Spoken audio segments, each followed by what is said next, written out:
Hello and welcome. I'm Natalie. Let's talk about money. So today I'm going to talk about your money tendencies. What does that even mean? So, you not only have your own money psychology, which is basically your background in money, what you've learned as a child and what you've grown into as an adult. So that's kind of your money psychology, kind of the background. But then you also have your money tendencies, which is kind of your foreground. What you present, how you act is what your tendencies are in terms of money. So that is what we're going to talk about today. And this was actually brought on by a Ramsey Solutions personality, Rachel Cruz, who happens to be Dave Ramsey's daughter, but she does, her own shows and has her own podcast and all the things. So this was actually talked about by her quite a while ago. What was it? 2000. So it shows 2023. She talked about your money tendencies along with your money psychology. I'm going to talk about a few of the tendencies that she named or mentioned in her book, Know Yourself, Know Your Money. That's a good book. I recommend it. And again, she mentioned 7 tendencies in that book. I'm going to point out 4 or talk about 4 that I thought related to me pretty well and also probably could relate to nearly anyone. So first, I'm just going to list all 7 of her tendencies that she wrote out just so that you're aware and maybe it will help you pique your interest and so that you go check out the book and see if it's, valuable to you to read. So the 7 tendencies are: first, spender or saver. Then you're a nerd or a free spirit. Then either experiences person or a things person. Then a quality person or a quantity person. So do you like quality items, just a few of them, or do you want quantity? You want 100 cheaper items. And then a safety person versus a status person. So safety is where you're just hoarding money and you're just ready for an event and you're safe, you're ready. You feel comfortable that if you lost your job tomorrow, nothing's going to happen, everything will be fine. A status person is more, they want to show that they have, the status that they want. They want to show what their status is as they walk around or as they drive around. And then abundance person or scarcity person. So abundance wants everything all the time, all the things. Scarcity wants just a few, and again, wants to have that money in the bank to take care of what could possibly go wrong in the future. And then last is spontaneous giver versus planned giver. Now, I picked out 4 of these tendencies because they apply to me. And again, I think they would probably apply to you or people that you know, or, you could think about the way you handle money differently. The main thing about money is, of course, you have to make money first to care about it, but you have to also make decisions about the money that you make. If you make bad decisions, aka using credit cards to purchase everything you buy, no matter how much money you make, it will not help you get out of a hole. And so having the right background and understanding and knowledge of money is very helpful because it can help you understand that using debt is not a safe way to be happy, to be fulfilled, to ensure that you live a long life. None of the things, okay? None of the things. So in the end, just stay away from the debt is really, really the end result that everyone should want. But so let me walk through the 4 ideas the 4 tendencies that are relevant to me and perhaps can be relevant to you as well. So the first one is the spender versus saver. Ramsey Solutions, their podcast and the radio show, the whole thing, they talk about this a lot, the spender versus the saver. So the spender is the person who loves shopping, who's creative budgeting, meaning, yeah, maybe I looked at how much money I made and maybe I spent more of that. Just, I'm in the realm of where I should be. Versus the saver has to prioritize saving. It's number 1. It comes off the top of their check, as it probably should. And they're willing to wait patiently to get whatever item it is that they're waiting and saving for. So, for example, for me, I'm going to get a different car, and I'm having to very patiently save, set money aside, and just wait. Because my car that I have is wonderful, fabulous. I love it. And so I can stay in it for another 10 years, really, honestly. But that's not what I want. So I am, however, I'm not just going to be a spender and go buy a car. I am going to be a saver and just wait it out, collect the money that I need in order to get the car that I want, and then go and buy the car. So in this instance, spender versus saver, I consider myself to be a saver more so than a spender. And then we have the nerds versus the free spirits. And so the nerds love the spreadsheets. They want everything on a spreadsheet or in an app where they can see it easily. They can get to it. They love budgeting. I want to know where the money's going. I want to know every single penny. That's the nerd.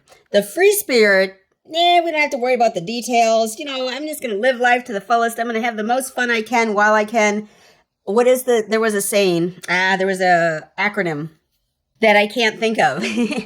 But there was an acronym for people that just live for the moment, live right now, don't worry about later. Worry about later, I guess. And for this, I am definitely a nerd. I need to see my money. I need to know where it's going. I need to know what the plan for it is. I need to know. I'm definitely the nerd. I want everything. I don't want it in a spreadsheet anymore. Like back in the day, I would want it in a spreadsheet. I need everything in my app, though. I need to know, do I have $1,000 to spend or do I have $50 to spend? I need to know down to the cent. And I'm a nerd. That's just who I am. And don't forget, go ahead, give the video a big thumbs up. Be sure to leave a comment down below. Tell me if these tendencies, which ones are you? Because that's really interesting to me to see what people are, to see how it affects them and how they actually spend. And then also make sure to subscribe. When you subscribe, hit the bell so you know when the next video comes out. Okay, let's finish the other two. Okay, the next tendencies are experience person versus things person. This one is hard for me because it really depends on the situation. And of course, all of these tendencies fluctuate, right? It's not the same every single situation. It's not the same. It can change dependent on the situation or what stage of life you're in or what stage of your career you're in. Stuff changes, of course. And so for experiences person, they enjoy making memories. They enjoy going out to dinner with friends. They enjoy the experience that they're going to have when they go to spend money or save money for that matter. Now, the things person wants the thing. They want the purse. They want the shoes. They want the new phone. They want the new car. They want the new computer. These are the things that they want. They're a things person. So they love getting gifts and getting the things so that they have all the things that they want. And so for this one, I'm kind of both. I maybe lean a little bit more toward experiences because I really enjoy having a good time. I don't really need to go buy shoes or a purse every day. However, I love a good purse and a nice car. So those are things. But I would rather go on an experience and enjoy that experience fully versus just go buy a nice purse. And have y'all seen the TikToks about all the brands, all the high-end brands, all the luxury brands? Yeah, go see those TikToks. I don't know. I'm still contemplating what all that means in my head. But you should go check that out if you haven't seen it yet. Go check it out. So I believe I am both. I probably lean more toward experiences than I do things. I don't go buying high-end clothes and I don't buy, high-end furniture, or the only thing I really enjoy is a nice purse and a nice car. Everything else, I'm just kind of mediocre. It's okay. I'd rather have an experience of enjoying whatever it is I bought versus buying, all the things or having all the things. So for me, more experienced person than a thing person. And then the last one that I'm going to talk about is spontaneous giver versus planned giver. Now for this one, I think this one probably tags along with the spender versus the saver. And for me, I'm a planned giver. So the spontaneous giver just gives easily. If there's someone, on the street corner asking for $1, they'll give them $1. If they're, research, or if they're asked by some email to give money to a foundation, or some YouTuber is saying, give money to this foundation, they just log in and they just go ahead and give the money. They don't need the research.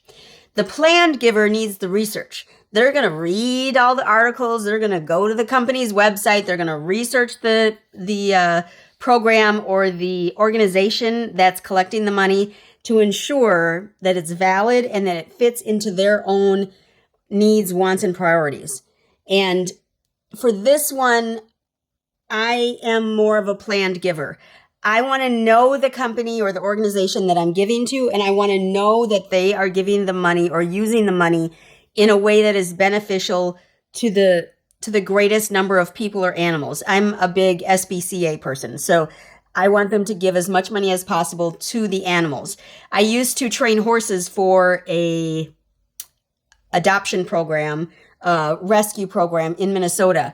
And so I really take this to heart. I really take the organizations that are collecting money or collecting donations. I really take that serious because people are sketch. So I'm a plan giver for sure. And for any of these 4 that I'm talking about, or any of the 7 tendencies that Rachel Cruz talked about on her article and in her podcast, I don't think any of them are bad. None of them are bad, because there are good and bad versions of each of these tendencies. So it's not that if you're a spender, it's bad, and if you're a saver, you're good. It's none of that at all. It's just, if you save too much, it can be dangerous. If you spend too much, it can be dangerous. So just keep that in mind. It's totally up to you on how you take it and how you put these tendencies to work.